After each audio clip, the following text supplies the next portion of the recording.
여러분, 혹시 물 한 잔 주세요. 이 평범한 말이 사회의 모든 규칙을 깨부수는 그런 혁명적인 말이 될 수 있다고 상상해 보셨나요? 성경에서 가장 유명한 만남 중 하나인 우물가의 여인 이야기. 오늘은요, 이 단순해 보이는 대화 속에 숨겨진 그 시대를 뒤흔들었던 엄청난 비밀을 함께 파헤쳐 보겠습니다. 네, 이야기는 한 지친 여행자가 건넨 이 간단한 부척, 내게 물 좀 주시오로 시작됩니다. 근데 있잖아요. 이게 그냥 목이 말라서 한 말이 아니었어요. 이건 남자와 여자, 유대인과 사마리아인 사이에 놓인 그 거대한 벽을 그냥 허물어버리는 그야말로 사건의 시작이었습니다. 자, 바로 이 지점이에요. 아니, 어떻게 물 한 잔 달라는 말이 그렇게까지 파격적인 행동이 될 수 있었을까요? 그 놀라운 이유, 지금부터 저랑 같이 한번 추적해 보시죠. 배경은 사마리아 땅에 있는 야곱의 우물가입니다. 당시 유대인 남성인 예수가 뭐랄까 유대인들이 정말 상종도 안 하던 사마리아 여인을 만난 바로 그 장소죠. 이 장소, 이 인물들, 시작부터가 이미 모든 금기를 깨고 있었던 거예요. 성경은 그때가 정오였다고 말해요. 제육시. 그러니까 모든 걸 태워버릴 것처럼 가장 뜨거운 시간이었죠. 다른 여인들은 보통 시원할 때 와서 서로 이야기 나누면서 물을 길었을 텐데 굳이 이 시간에 혼자서 우물에 나왔다는 거. 아, 이거 하나만 봐도 우리는 알 수 있어요. 이 여인이 사람들의 시선을 얼마나 피하고 싶어 했는지, 사회적으로 얼마나 고립된 사람이었는지를요. 그러니 여인이 충격에 빠질 수밖에요. 예수의 이 한마디는요, 당시 사회와 종교를 지탱하던 그 보이지 않는 벽들을 그냥 한꺼번에 와르르 무너뜨리는 것과 같았어요. 이건 그냥 대화가 아니라 거의 선전포고에 가까웠던 거죠. 보세요. 예수는 당시 사회의 가장 중요한 금기 3가지를 그냥 동시에 깨버린 겁니다. 자, 첫째, 존경받는 남성 지도자가 공공장소에서 여자랑, 그것도 단둘이, 말을 섞지 않는다는 규칙. 둘째, 유대인은 사마리아인이랑 절대 말도 안 섞는다는 그 민족적인 불문율. 그리고 마지막 셋째, 부정하다고 생각하는 사마리아인의 그릇은 절대 쓰지 않는다는 그 종교적인 관습까지. 와, 이 3가지를 한 번에 어긴다? 이건 상상조차 할 수 없는 파격이었던 겁니다. 특히 이 종교적 정결한 문제는 정말 심각했어요. 당시 유대인들 사이에서는 사마리아 여인들이 태어날 때부터 늘 부정한 상태라는 정말 끔찍한 편견이 있었거든요. 그러니까 그녀의 물동이에 입을 댄다는 건 스스로를 더럽히는 행위로 여겨졌던 거예요. 평생을 그런 시선 속에서 살아온 여인 입장에서 한번 생각해 보세요. 예수의 이 요청이 얼마나 충격적이었을까요? 근데 이런 긴장감이 그냥 단순한 사회적 관습이 아니었습니다. 여기에는 무려 700년이 넘는 아주 쓰라린 역사가 뿌리 깊게 박혀 있었죠. 자, 이 타임라인을 한번 따라가 볼까요? 기원전 722년, 아시리아가 쳐들어오면서 피가 섞이기 시작하죠. 그 후에 바빌론 포로에서 돌아온 자신들은 순수 혈통이라고 믿었던 유대인들이 이들을 냉대라고 배척합니다. 그리고 결정적인 사건이 터져요.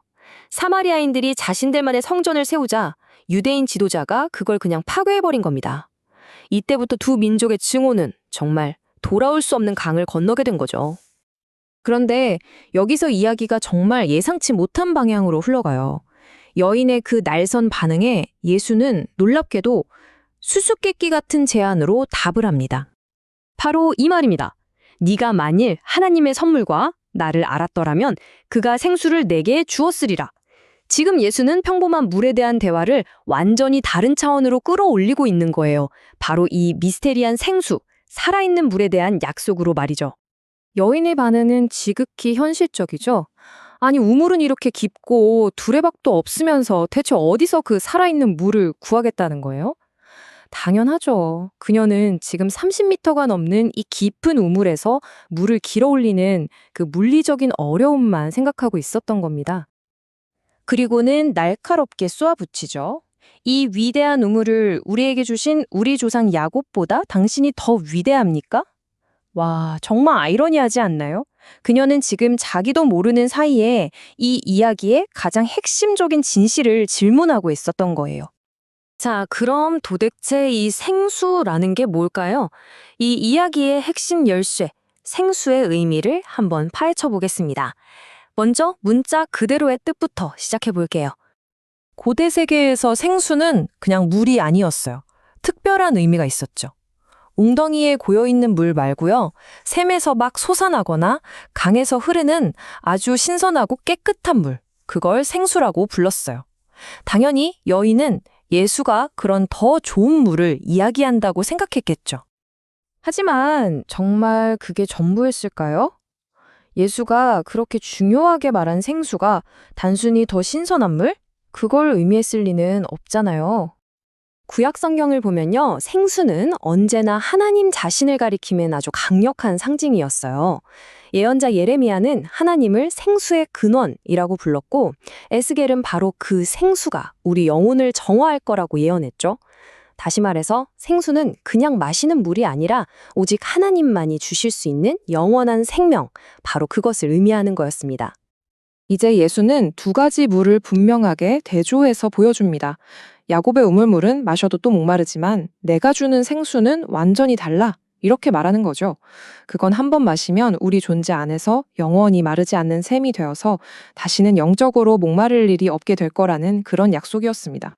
자, 여기서 우리는 정말 놀라운 대조를 발견하게 돼요. 이 이야기 바로 전에 예수를 찾아왔던 니고데모라는 인물이 있거든요. 한번 비교해 볼까요? 그는 남자였고 유대인이었고 모두가 우러러보는 종교 지도자였습니다. 그야말로 모든 걸 다 가진 내부자였죠. 반면에 지금 예수 앞에 있는 이 여인은 어때요? 여자, 멸시받는 사마리아인, 모두가 손가락질하는 사회적 외톨이, 즉 아무것도 가지지 못한 외부자였습니다. 하지만 그리고 이게 이 이야기의 가장 중요한 핵심입니다. 사회의 정점에 있던 그 남자와 사회의 가장 밑바닥에 있던 이 여자, 이 두 사람 모두에게는 정확히 똑같은 것이 필요했다는 사실입니다. 바로 예수가 주는 생수 말이죠. 신분, 성별, 민족 이런 걸 다 뛰어넘어서 모든 인간에게는 똑같은 것이 필요하다. 이것이야말로 예수의 메시지가 가진 가장 혁명적인 측면이 아니었을까요? 우물가에서의 이 대화는 육체적인 목마름으로 시작해서 우리 존재의 가장 깊은 곳에 있는 영적인 갈증에 대한 이야기로 끝을 맺습니다.